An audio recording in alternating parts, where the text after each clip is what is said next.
talking about my brothers and me. We don't have a pedigree, but we're brothers. We might follow different dreams. We might play on different teams. Where it counts behind the scenes, we're brothers. Life is full of stress and strife. You lose a lover, leave a wife. A brother's a brother for all your life, but we're brothers. Shook do I. Good! Yeah. That's it. It's funny.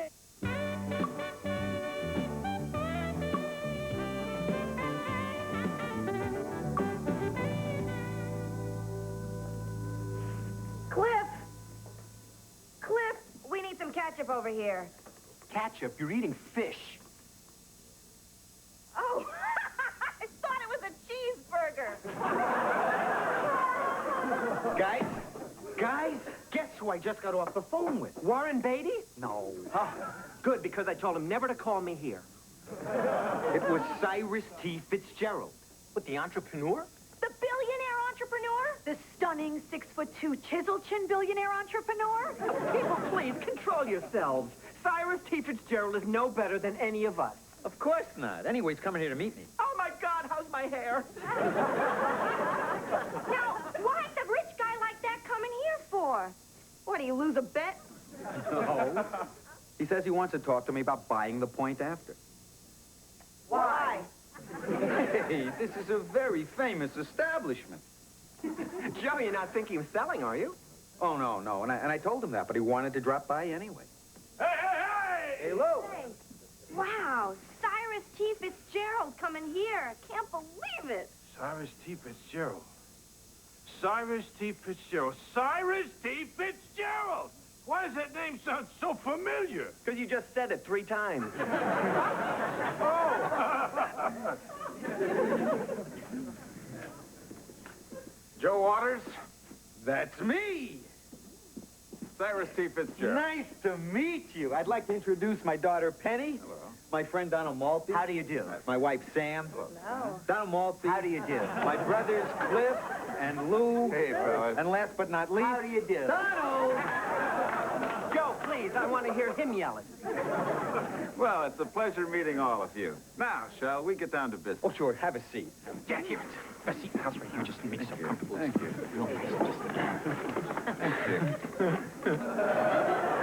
Do you mind? Oh, no.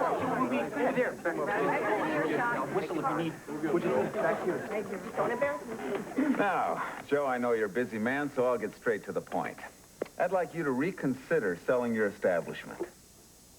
Mr. Fitzgerald, I'll be honest with you. I put a lot of myself into the point after.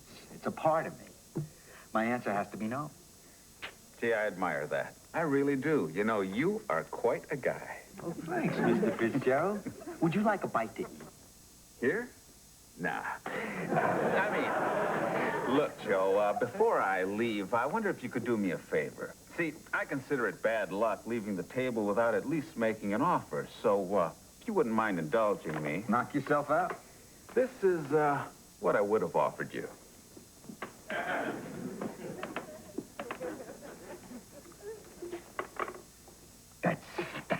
That's a lot of zeros. That's a hell of a lot of zeros. We'll take it. Sam.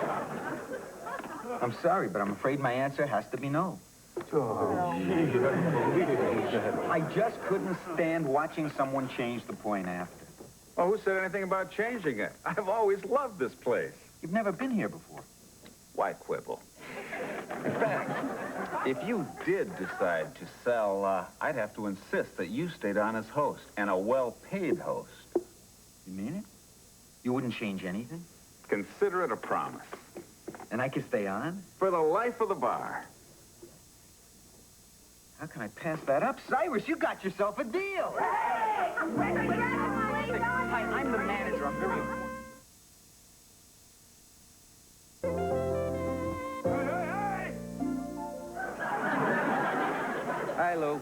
Hey, Joe, how's it feel to be an employee in your own joint? Hey, I'm not exactly an employee. I mean, nothing's changed here. Oh, so Cliffy still does all the work. What else? Hello? Hey. Can I help you? No thanks, we're just looking. Earl? Buford! Hi there, Lou. How's your contracting business coming? Great. How's the demolition business? Booming! Oh, hey, Joe, this here's Earl and Buford, the best demolition team in town. You guys here for lunch? Nah, we're on the clock. Oh, you working on a building nearby? Real nearby. In fact, you guys are standing in it. What do you mean? We was hired to do a job on this place. By who? The owner. Now, if you'll excuse us, we have to check out the support structures. Wait a minute. Wait a minute. What did he tell you to do? Tear the place down? Oh, no. We'd never tear down a building like this. Thank God. We blow these babies up. Hey, boys, how's it going? Hiya, boss. Mr. Fitzgerald, what's going on here? Oh, it's all very sad. You see, my accountant says that a 50-story high-rise would be more profitable than this great little sports bar. He's, making me tear the place down. It's tragedy, if you ask me. But you can't. You said you would keep it the way it was. You said you would keep me on. I said I'd keep you on for the life of the bar. Now, who knew that would only be one day? Gee, it's all too painful. What about the offices upstairs? By a crazy twist of fate, I own those too. Fitzgerald, cut the crap. You made me a promise. Tell me, Waters, do you have that in writing? You know I don't. Well, then I suggest you go home with the knowledge of how grossly overpaid you were for this dump. Good day. Believe that? Joe, I may not know much about business, but apparently neither do you.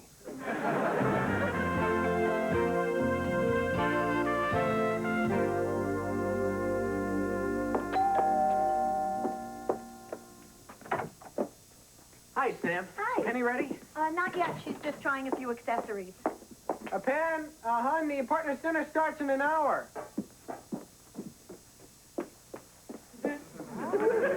Well?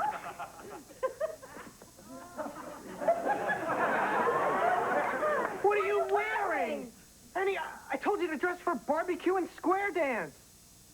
You never mentioned barbecue. And when you said square dance, I thought you meant a square dance. Honey, you're just gonna have to change. Change? This dress cost me $100. Not to mention the $10 for the pliers to zip me up. This has been a bad day. Honey, what's wrong? Fitzgerald is blowing up the point after and building a high-rise. Don't start with me. I thought he promised to keep the bar the way it was. He only did that to get me to sell, and I fell for it. He tricked me. What a jerk. Boy, what a jerk. Oh, honey, don't be so hard on yourself. I was talking about him. Hello, all. Joe, Cliff told me what happened, but despair not. We must close ranks. This travesty of justice should not go unaddressed. You must take this case to the highest court in the land, and you will prevail. Remember, you have the strength of 10 because your heart is pure. Take that, Cyrus T, which rhymes with B, which stands for bully. Amen!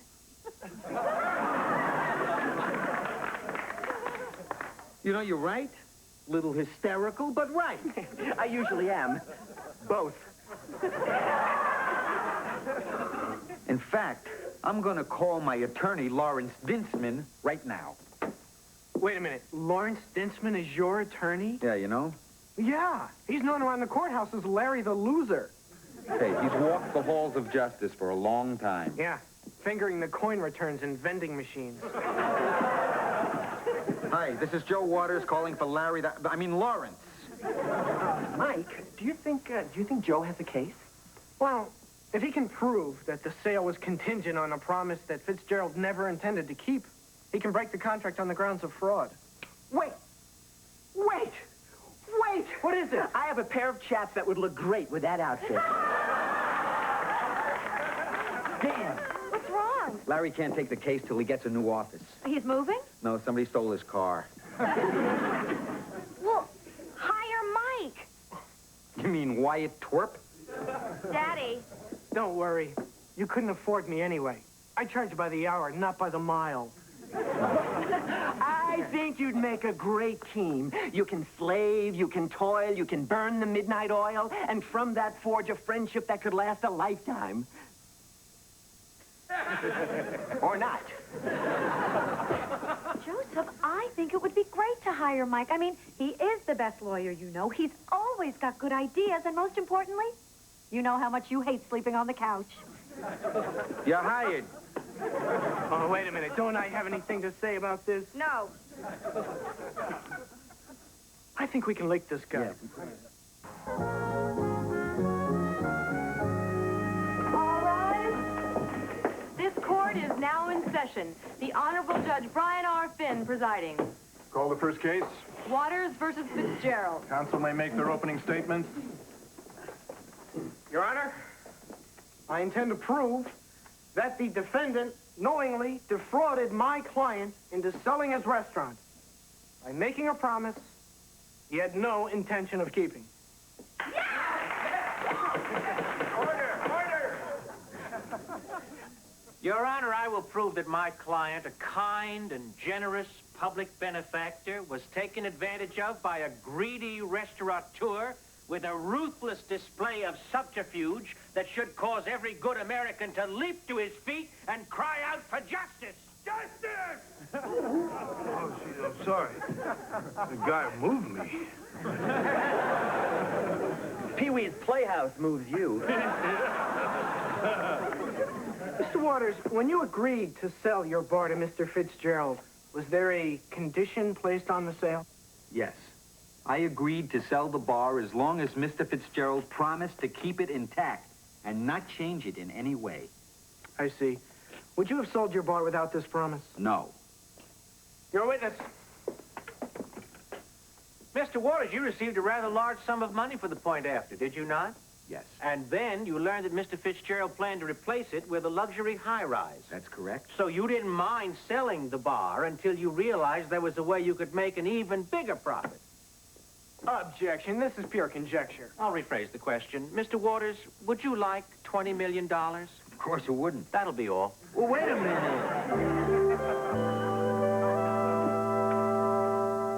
Mrs. Waters, how would you describe you and your husband's financial situation? Oh, we're in great shape, and great shape is something I know a little bit about. Go on. I mean, continue. So, financial considerations alone would not have been enough to induce your husband to sell the point after. Certainly not. Your witness. Mrs. Waters, how would you explain this? What is that? Your credit card statements for the last 3 months. Ooh. Isn't it true, Mrs. Waters, that you spent twice as much in a week as your husband makes in a month? Enough to send a man scrambling to dig up all the cash he possibly could? I bought those things with my own money. But wouldn't it be nice if your husband bought them for you? Yeah, but I won't hold my breath. I mean, sorry, Joe. Mr. Waters, what does the point after mean to your brother? Everything. I mean, football was Joe's life. And when it was time for him to retire, he opened up the restaurant, and he made it a celebration of his entire football career. I see. In your estimation, would your brother willingly give up the point after if he knew it were going to be demolished? No, not in a million years. Your witness. Mr. Waters, is it true your brother holds the record for the most consecutive missed extra points? Yes, it is. And didn't his teammates once start a collection to send him to barber college? Yeah, they did. Your Honor, this is not a career to celebrate. This is a career from which to run as fast as you can, which obviously Mr. Waters was doing when he accepted my client's offer. Hey, object. Your Honor, I object. It's completely irrelevant. Overruled.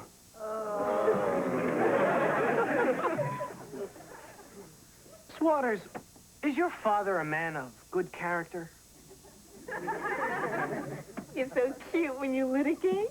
Henny, I mean, Miss Waters, what I mean is, would your father sign a contract based on a promise, even if he didn't have that promise in writing? Yeah, Daddy's very trusting. fact, you could even call him a sucker. Nothing further. So, Miss Waters, your father believes in promises. Tell me, has he honored all the promises he ever made you? Of course. Really? What about the time he promised you a pony? Yeah, what about that? And what about the time he promised to pick you up at the skating rink and then sent a cab 2 hours later? Yeah, you know, that scarred me for life. And what about the time he promised to love and honor your mother till death do them part? Oh, Daddy! You're such a swine! Sir, did you hear the promise Mr. Fitzgerald made to your brother? With my own 2 eyes. Good. Please tell the court everything that happened on that day. What day? The day in question. I didn't hear the question. What did Mr. Fitzgerald say to Mr. Waters? First he said hello, then we met. First Penny, then Donald, and then I think... Further questions? Your witness, Mr. Briggs.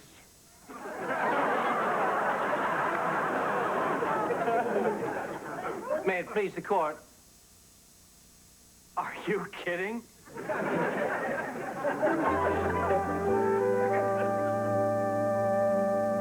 Would you please tell the court about the conversation that took place on the day in question? I'd love to. Mr. Fitzgerald offered to buy Mr. Waters' culinary establishment. The plaintiff would not agree to sell unless the defendant promised to keep the premises intact, a stipulation to which the defendant readily assented. Thank you, Mr. Maltby. Your witness. Tell us, Mr. Maltby, how far from Mr. Fitzgerald were you standing when you allegedly heard him make this promise? 8 or 9 feet. I see, and,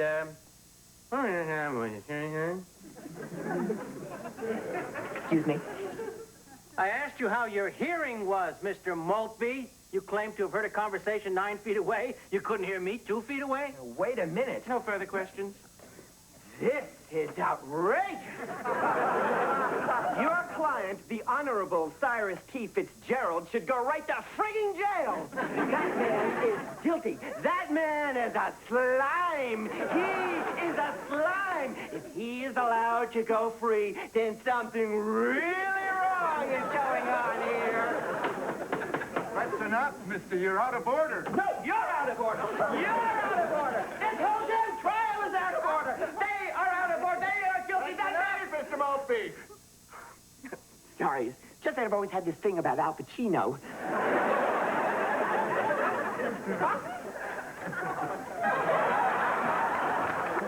Your Honor, it's obvious that my young colleague has been unable to develop a case based on anything other than flimsy testimony, and I move that this case be dismissed. Well, if Mr. Chandler can't produce a convincing argument, I have to grant the motion. You lose, Waters. Did you hear that, guy? This is just some silly game that he's got to win. Yeah. He's got to win. Mr. Fitzgerald, you're a proud man, aren't you? I'm proud of my life, yes. And a hard life it's been, too, hasn't it? I mean, it's well documented. You shined shoes as a boy. That's true. But did you know that a very young Mr. Waters sold newspapers on the same block? I remember a goofy-looking kid. I guess that could have been him. And now as adults, that goofy-looking newspaper boy has beaten a shoeshine boy at his own game. What are you talking about? You said so yourself. You overpaid him for the point after. I was trying to secure the deal. That's what I said. He beat you on the price. Nobody beats me. I believe my client did. Him? Exactly. Makes it that much harder to swallow, doesn't it? You know, you are walking a fine line, son. Well. The desperate words of a shoeshine boy. You never would have sold the place if I hadn't promised to keep it the way it was. Then you admit you defrauded my client. No, I said, boy. Your Honor, I rest my case. In light of this admission, I have no choice but to rule in favor of the plaintiff. The The contract is rescinded. The point after shall be returned to Mr. Waters. Now get out of my court.